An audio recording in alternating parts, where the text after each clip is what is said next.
Hello students, আজকে তোমাদের বাকি যে তিনটি সেন্টেন্স বাকি ছিল আগের দিনের ক্লাসে আমি বলেছিলাম, নিশ্চয়ই সবাই ভিডিও দেখেছো বা ক্লাসটা অ্যাটেন্ড করেছো। আগের দিনের ক্লাসে আমি বলেছিলাম যে ইংরেজিতে বাক্যের 5টি শ্রেণী বিভাগ। প্রথম বলেছিলাম কি assertive sentence, second interrogative sentence, third imperative sentence, fourth objective sentence এবং ফিফথ এক্সক্লেমেটরি সেন্টেন্স। আমি বলেছিলাম যে অ্যাসার্টিভ সেন্টেন্স, ইন্টারোগেটিভ সেন্টেন্স এবং ইম্পারেটিভ সেন্টেন্স এই তিন প্রকার সেন্টেন্সের অ্যাফার্মেটিভ এবং নেগেটিভ, হ্যাঁবাচক এবং নাবাচক বাক্যের ব্যবহার হয়। হ্যাঁবাচক এবং নাবাচক, অ্যাফার্মেটিভ আর নেগেটিভ দুই ভাগে ভাগ করা যায়। সেইভাবে আজকেও ইম্পারেটিভ সেন্টেন্সকে অ্যাফার্মেটিভ এবং নেগেটিভ দুই ভাগে ভাগ করা হয়েছে। অবজেক্টিভ সেন্টেন্স, এক্সক্লেমেটরি সেন্টেন্স, এই সেন্টেন্সের অ্যাফার্মেটিভ বা নেগেটিভ হয় না, তাই এখানে কোনো রকম ভাগ নেই। এবার দেখো, এবার লক্ষ্য করো কোন সেন্টেন্সটা কিভাবে বোঝানো হচ্ছে। ইম্পারেটিভ সেন্টেন্স অর্থাৎ আদেশ, উপদেশ, নিষেধ বা অনুরোধমূলক বাক্য বোঝাবে। তাহলে ইম্পারেটিভ সেন্টেন্স আমরা কাকে বলবো না, যে বাক্যের মধ্য দিয়ে আদেশ, উপদেশ, নিষেধ বা অনুরোধ বোঝায় তাকেই আমরা ইম্পারেটিভ সেন্টেন্স বলবো। এই ইম্পারেটিভ সেন্টেন্স বাক্য গঠনের ক্ষেত্রে অত্যন্ত গুরুত্বপূর্ণ। আমাদের জীবনের চলার পথে আমরা নানাভাবে এই বাক্যের ব্যবহার করে থাকি। এর অ্যাফার্মেটিভ সেন্টেন্স হয় এবং নেগেটিভ সেন্টেন্স হয়। অ্যাফার্মেটিভ সেন্টেন্স অর্থাৎ হ্যাঁবাচক, নেগেটিভ সেন্টেন্স অর্থাৎ নাবাচক। দেখো, আদেশ, উপদেশ, নিষেধ, অনুরোধ, এই চারটা পয়েন্ট মনে রাখতে হবে। সাবজেক্ট বা কর্তা এখানে উহ্য থাকে। সাবজেক্ট বা কর্তা সে যেন কিছু বলতে চায় বা কাউকে কিছু বোঝাতে চায়, কিন্তু তাকে দেখা যায় না, সেই জন্য সে উহ্য থাকে। বাক্যের শেষে অবশ্যই ফুল স্টপ বসবে। মনে রাখবে, ইম্পারেটিভ সেন্টেন্সের ক্ষেত্রে বাক্যের শেষে সর্বদাই ফুল স্টপ বসে। এবার দেখো affirmative sentence. Always speak the truth, always speak the truth, open the door, always speak the truth. এই বাক্যের মধ্য দিয়ে কি বোঝাচ্ছে না, উপদেশ বোঝাচ্ছে। সর্বদা সত্যি কথা বলবে, সর্বদা সত্যি কথা বলা উচিত।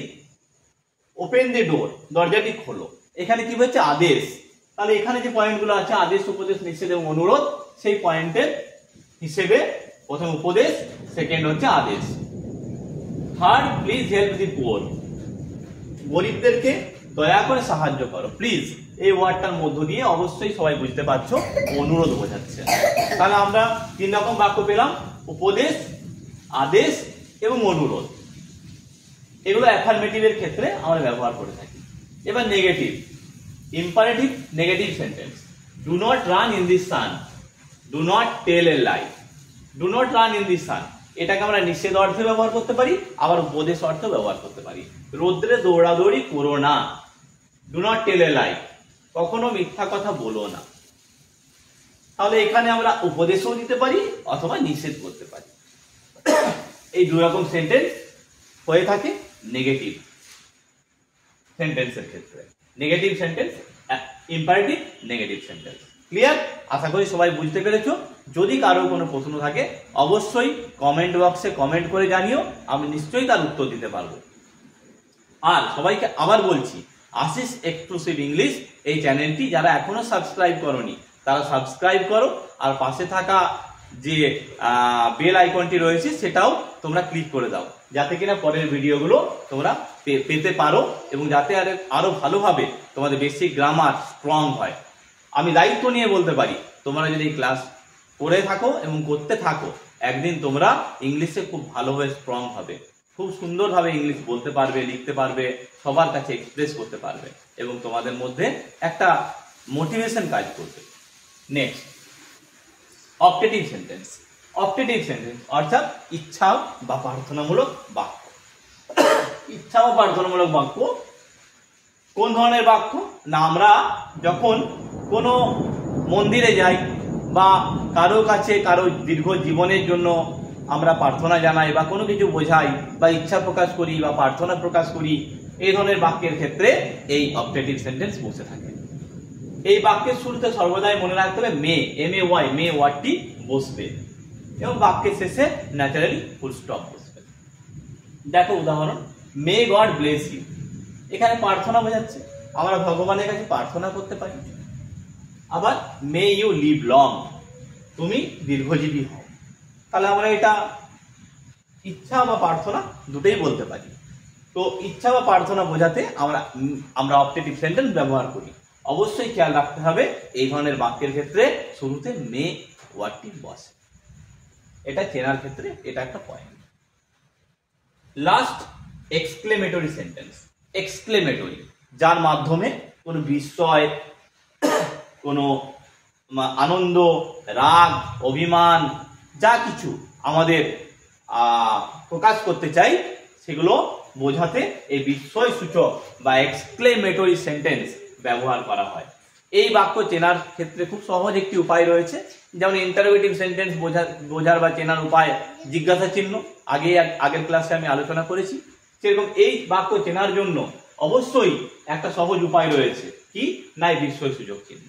এই বিস্ময় সূচক চিহ্ন থাকা মানেই, এক্সক্লেমেশন মার্ক ইংলিশে যেটাকে আমরা বলতে পারি, এটি থাকা মানেই এটাকে বিস্ময় সূচক বাক্য বা এক্সক্লেমেটরি সেন্টেন্স আমরা বলতে পারি।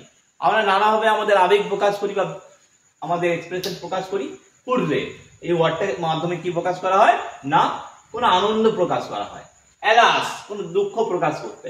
আহ, দুঃখ, আনন্দ বা কোনো ব্যথা প্রকাশ করতে বা কোনো কিছু দেখলাম প্রকাশ করতে আহ এই শব্দটি আমরা ব্যবহার করে থাকি।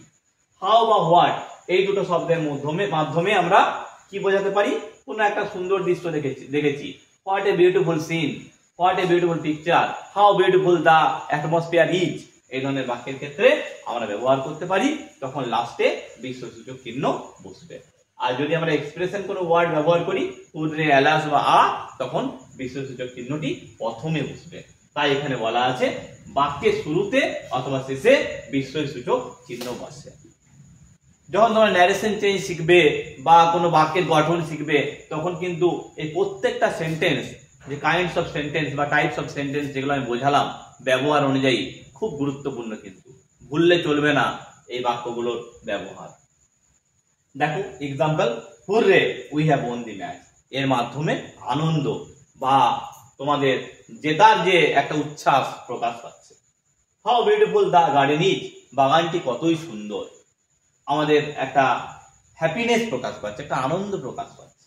যেন আমরা বলি alas the day is no more, হায় দিনটি শেষ হয়ে গেল, মানে দুঃখ প্রকাশ পাচ্ছে। He has stuck the dog, সে কুকুরটিকে আঘাত করেছে। Alas he has lost the battle, সে এই খেলাটি বা এই যুদ্ধটি হেরে গেছে। সেখানে আমরা বিস্ময়, দুঃখ প্রকাশ করছি। এইভাবে আমরা এক্সক্লেমেটরি সেন্টেন্স ব্যবহার করি। তাহলে সেন্টেন্সের বিষয়ে, সেন্টেন্সের ব্যবহার বিষয়ে যা কিছু বলার ছিল আজকে বললাম, এবং ক্লাসটি এখানেই শেষ হলো। এর পরের ক্লাসে আমি অন্য বিষয়ে আলোচনা